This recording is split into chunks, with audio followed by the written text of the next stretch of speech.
Euskadi sigue luchando por la regularización de este sector, de estas mujeres, bueno, sobre todo porque son mujeres. Lanbide ha abierto el plazo para solicitar las ayudas por dar de alta a estas trabajadoras en la Seguridad Social con efecto retroactivo, que eso es muy interesante. Es una gran noticia para todas aquellas personas que quizás ahora nos estén viendo, que todavía no han regularizado la situación de la empleada del hogar o que ya lo han hecho, ¿eh? Os voy a explicar en qué consiste esta ayuda. Vamos a ver con este gráfico. Lanbide sufragará el 30% de las cuotas de seguridad social de las trabajadoras que hayan sido contratadas desde el 1 de enero, por eso el carácter retroactivo, desde el 1 de enero hasta el 31 de octubre.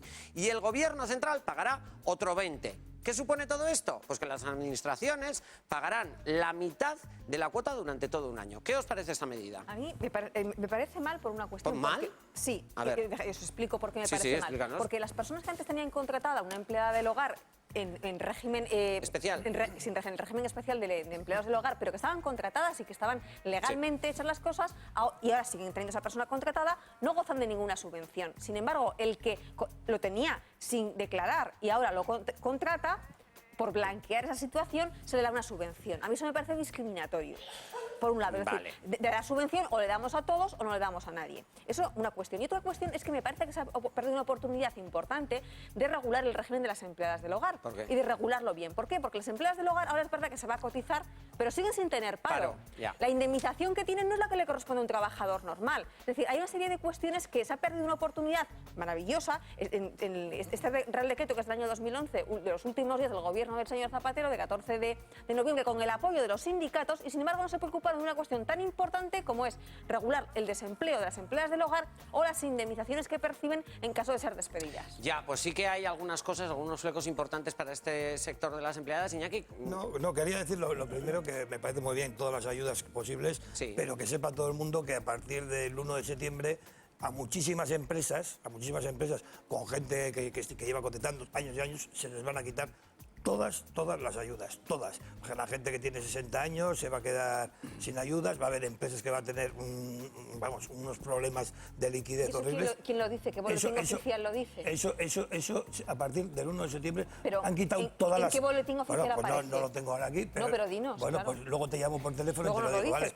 Ya me gustaría que tú también me dijeras muchas cosas y dices, pero bueno, ¿me dejas hablar, por favor? Sí. Bueno, te quiero decir que se van a quitar. De todas formas, en lo del tema de la regularización de las mujeres de hogar, el montante no, o sea, con las ayudas del 30 y el 20 tampoco es tanto, porque estas personas a la hora de pagar a la Seguridad Social, el máximo de cotización es sobre una base de 740 euros y llegaría a ser lo que tendría que pagar el empleador sería de 70 euros. 70 no os euros... parece a ninguno, entonces. Yo creo, enseguida voy a preguntar a Gorka y a Iñaki González, pero también me gustaría hablar, ¿quién quiere opinar acerca de tú misma?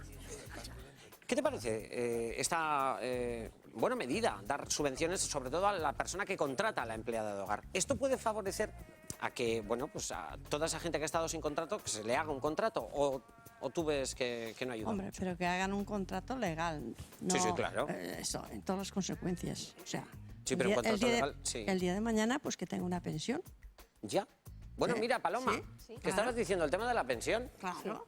O sea, hablabas antes de que no se... No, yo he dicho que eso pierde una oportunidad de conseguir. Si van a tributar y van a cotizar como todos, pues tienen que tener como todos iguales derechos. Lo que no puede ser es que cotizan como otro trabajador y sin embargo no tienen derecho a desempleo. Iñaki González, ¿por qué dice que es una chapuza? Me parece que es una chapuza porque creo que el criterio fundamental con el que se ha hecho esta norma es estadístico.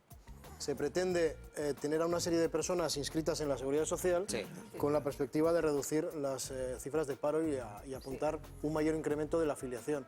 Pero en la práctica... Dices es maquillar datos. Sí, pero en la práctica ni las personas que deberían beneficiarse de esta medida se benefician, que son las empleadas, porque por muchas razones, lo acaba de comentar Paloma, una de ellas, el hecho de que muchas de ellas no están en los mínimos de ingresos para hacer la declaración de la renta, con lo cual no pueden recuperar esa cotización a la Seguridad Social, no puede revertir sobre ellas, no tienen derecho a paro, no tienen un volumen suficiente de cotización como para acceder a una pensión el día de mañana, por tanto, es que es una chapuza como norma, como revisión es una chapuza, y luego hay otra cuestión, que es que no contempla una realidad que existe. ¿Cuál? Y es el perfil del empleador de esas personas no es siempre una empresa que tiene una serie de personas. Muchas veces es una persona mayor que tiene unos ingresos limitados y que necesita una ayuda efectiva y que recurre a ese perfil de ayuda. Y en la práctica, para esa persona, 40, 50 euros de cotización es un dinero. No, y puede ser más porque es el 22% de la base de cotización. ¿Opina esta ciudadana? ¿Qué opinas? No, pues es una chapuza, como ha dicho, es un petacho. Un petacho. ¿Cómo te llamas? Yo, Juncal. Juncal, un aplauso para ella. Gracias. Bueno, o sea, que no ves nada positivo, Gorka Landaburu, ¿cómo ves? Y yo pensaba que esto podría... Bueno, pues están dibujando una situación que es diferente quizás a lo que se nos ha planteado. Bueno, alguna cosa positiva tiene, pero se podía haber hecho mucho mejor. Como filosofía de base, que es conseguir que la gente tenga derechos y se regularice, es fenomenal. El problema está en que en la práctica no se consigue eso. No se consigue. Gorka. No se consigue porque son perfiles diferentes también. Claro. Y claro, eso es muy complicado. Claro, si tú no cotizas a la Seguridad Social ni cotizas a Hacienda, tienes problemas no solamente con el paro, sino tienes problemas después con el tema de la pensión. Y después los perfiles son diferentes. Hay empresas que se dedican a eso. Eso es diferente. Tienen su sueldo y están inscritas y no hay ningún problema. Pero no son régimen especial de eso es otra cosa, Es otra cosa. Es régimen laboral. No, laboral. Después hay un montón de gente que trabaja en las casas y que limpia 1 o 2 horas a la semana o lo que sea, efectivamente. Y nos hemos encontrado con esta ley, que yo también creo que es un poco chapuza, en el sentido de que muchos sitios le han dicho, oye, me tiene usted que ingresar mi correspondiente cuota a la Seguridad Social, pero le han bajado el sueldo para poder pagar la Seguridad Social. La diferencia. Y claro, aquí entramos... Pero eso es una trampa, un poco, claro, ¿no? pero una trampa, pero mucha gente, y además con la necesidad que hay, hay mucha gente que está trabajando no en una casa, sino en varias casas, y entonces ya se complica mucho más. Y hay gente que no quiere saber nada, que quiere seguir en B, ¿eh? Sí, bueno, pues cobra su hora porque sería... Yo sé que eso es muy difícil porque siempre ha funcionado. Y eso no lo vamos a cambiar desde la noche a la mañana porque después hay unas costumbres malas, evidentemente, pero cada caso es un caso particular.